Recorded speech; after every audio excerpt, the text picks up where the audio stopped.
ഇന്നത്തെ നമ്മുടെ സ്പെഷ്യൽ മത്തങ്ങയും ഉണക്കച്ചെമ്മീനും വെച്ചിട്ട് ചോറിൻ്റെ കൂടെ കഴിക്കാൻ പറ്റിയ നല്ലൊരു സൈഡ് ഡിഷാണ്. എങ്ങനെ തയ്യാറാക്കാമെന്ന് കണ്ടു നോക്കാം.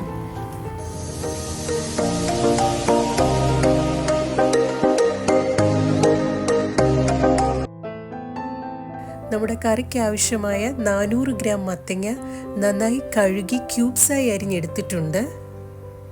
ഇനി ഒരു കടായി വെച്ച് അതിലേക്ക് ഒരു പിടി ഉണക്ക ചെമ്മീൻ നന്നായി കഴുകിയതിന് ശേഷം ഇട്ട് കൊടുക്കാം. ഇതേപോലെ ഒന്ന് ഡ്രൈ റോസ്റ്റ് ചെയ്തെടുക്കാം. എൻ്റെ ഒരു സബ്സ്ക്രൈബർ കമൻറ്റ് ചെയ്തിരുന്നു ഉണക്ക ചെമ്മീൻ നന്നാക്കുന്നതിൻ്റെ വീഡിയോ ചെയ്യാമെന്ന്. ഇതേപോലെ ഉണക്ക ചെമ്മീൻ ആദ്യമേ നന്നായി കഴുകിയതിന് ശേഷം ഒന്ന് ഡ്രൈ റോസ്റ്റ് ചെയ്തെടുക്കുക. ശേഷം ഒരു സ്റ്റീൽ പാത്രം കൊണ്ട് ഇതേപോലെ ഒന്ന് ഇടിച്ചു കൊടുക്കുമ്പോൾ അതിൻ്റെ വാലും തലയും എല്ലാം പെട്ടെന്ന് തന്നെ ഇളകി വരും. എന്നിട്ടൊന്ന് പാറ്റിയെടുത്താൽ മതി. ഉണക്കച്ചെമ്മീൻ വേഗത്തിൽ തന്നെ ക്ലീൻ ചെയ്തെടുക്കാവുന്നതാണ്.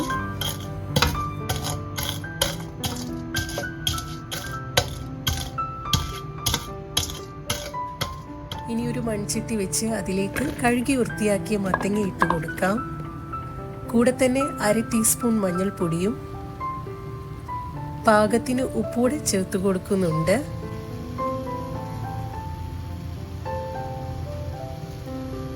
വേവാൻ ആവശ്യമായ 1 കപ്പ് വെള്ളം കൂടി ഒഴിച്ച് അടച്ചു വെച്ച് വേവിച്ചെടുക്കാം.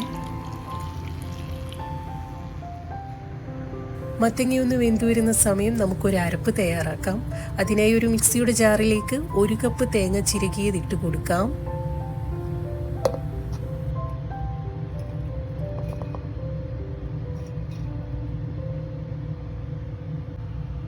കൂടെ തന്നെ 2 അല്ലി വെളുത്തുള്ളിയും എരിവിനാവശ്യമായ 2-3 പച്ചമുളക് കൂടെ ചേർത്ത് കൊടുക്കുന്നുണ്ട്. ലേശം ചെറിയുള്ളി അരിഞ്ഞതുകൂടെ ചേർത്ത് കൊടുക്കാം. ഇതിലേക്ക് 1/2 ടീസ്പൂൺ ചെറിയ ജീരകം കൂടെ ചേർത്ത് ഒന്ന് ക്രഷ് ചെയ്തെടുക്കാം.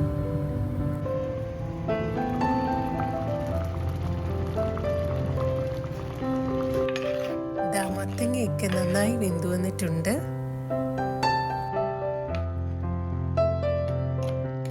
ഈ ഒരു സമയം ക്ലീൻ ചെയ്തെടുത്ത ഉണക്കച്ചെമ്മീനൂടെ ചേർത്ത് കൊടുക്കാം.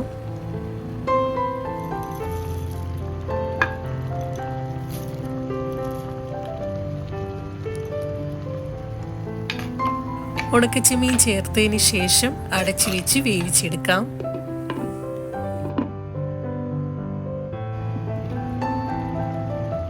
ഉണക്കച്ചെമ്മീനൊക്കെ വെന്തു വന്നിട്ടുണ്ട്. ഈ ഒരു സമയം ക്രഷ് ചെയ്ത അരപ്പൂടെ ചേർത്ത് കൊടുക്കാം.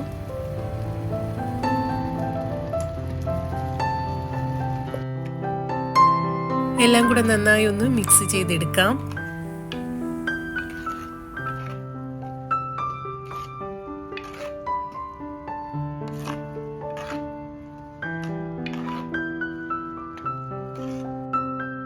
അരപ്പൊന്ന് വെന്തു വരുന്ന സമയം നമുക്കൊരു താളിപ്പ് തയ്യാറാക്കാം.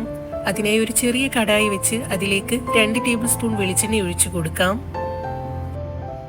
വെളിച്ചെണ്ണ ഒന്ന് ചൂടായി വരുന്ന സമയം ഇതിലേക്ക് 1/2 ടീസ്പൂൺ കടുക് കൂടെ ചേർത്ത് കൊടുക്കാം. കൂടെ തന്നെ 2 വറ്റൽമുളകും കുറച്ച് കറിവേപ്പിലയൂടെ ചേർത്ത് കൊടുക്കാം.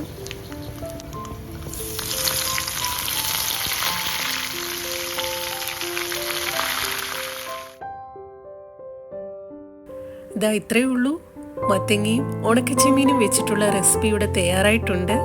മീനൊന്നും ഇല്ലാത്ത സമയത്ത് ഒരു പിടി ഉണക്കച്ചെമ്മീൻ ഉണ്ടെങ്കിൽ വളരെ പെട്ടെന്ന് തയ്യാറാക്കാൻ പറ്റുന്ന നല്ലൊരു റെസിപ്പിയാണ്.